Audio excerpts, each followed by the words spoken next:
무왕이 태공에게 물었다. 사람이 세상을 살아가며 어찌 귀하고 천하고 가난하고 부유한 것이 평등하지 않는가? 왜 누구는 귀하고 누구는 천하고 누구는 가난하고 누구는 부유한가? 라고 물은 것이죠. 태공이 답합니다. 부귀란 빼어난 이의 다음과 같아서 빼어난 이의 모습과 같아서 모두 하늘이 명한 바에 말미암지만 부자는 절도가 있고 부유하지 못한 자는 집에 10가지 도둑이 있다. 무왕이 묻습니다. 10가지 도둑이 무엇인가? 태공이 답합니다. 익은 곡식을 때에 맞춰서 걷어들이지 않는 것이 첫째고, 거두어 들였으면 쌓아야 되는데 쌓는 것을 마치지 않는 것이 둘째고, 일에 등불을 켜놓은 채 잠드는 것이 셋째고, 게으름을 피우며 밭을 갈지 않는 것이 넷째 도둑이다. 이 일에 최선을 다하지 않는 것이 다섯째요, 오로지 교활하고 해로운 일만 하는 것이 여섯째고, 딸을 너무 많이 기르는 것은 일곱째다. 이건 오해가 있는데요. 딸은 예전에는 이제 농사일을 짓다 보니까 딸은 농사일을 잘 거들지 않았다, 뭐 이런 의미인데, 그건 옛날 얘기니까 그렇고요. 대낮에 잠자고 나태한 것이 여덟째고,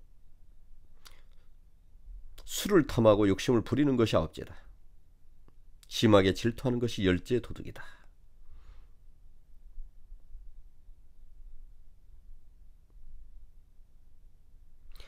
무왕이 묻습니다. 그러면 집에 10가지 도둑이 없는데도 부유하지 못한 자는 왜 그런가?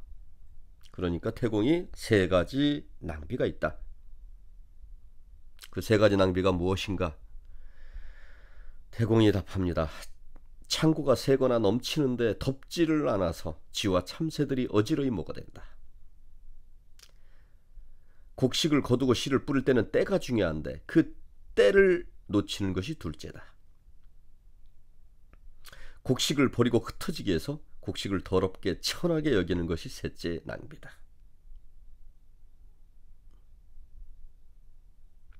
무왕이 아니 집에 3가지 낭비가 없는데도 부유하지 못한 건 왜 그런가?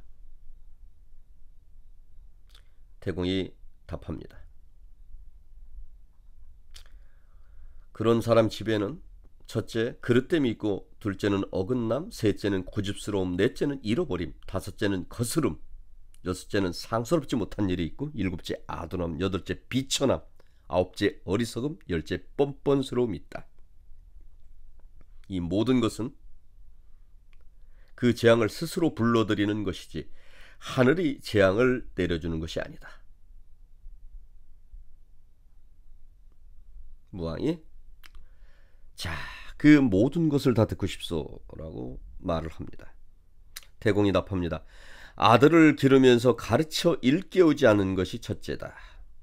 어린아이를 일깨워주지 않는 것이 둘째 어긋남이고, 처음에 신부를 맞아들여서 엄한 규칙을 일깨우지 않는 것이 셋째 고집스러움이고, 윗사람이 말하기 전에 먼저 웃는 것이 넷째 잃어버림이고, 부모를 봉양하지 않는 것이 다섯째 거스르는 것이고, 밤에 알몸으로 일어나는 것은 여섯째 상서롭지 못한 거고, 다른 사람의 화를 당기기 좋아하는 것은 일곱째 아둔함이고, 남의 말을 타기 좋아하는 것은 여덟째 비천함이고, 남의 수를 얻어먹으면서 다른 사람에게 권하는 것은 어리석음이고, 남의 밥을 얻어먹으면서 버책에 명하는 것은 열째 뻔뻔스러움이다.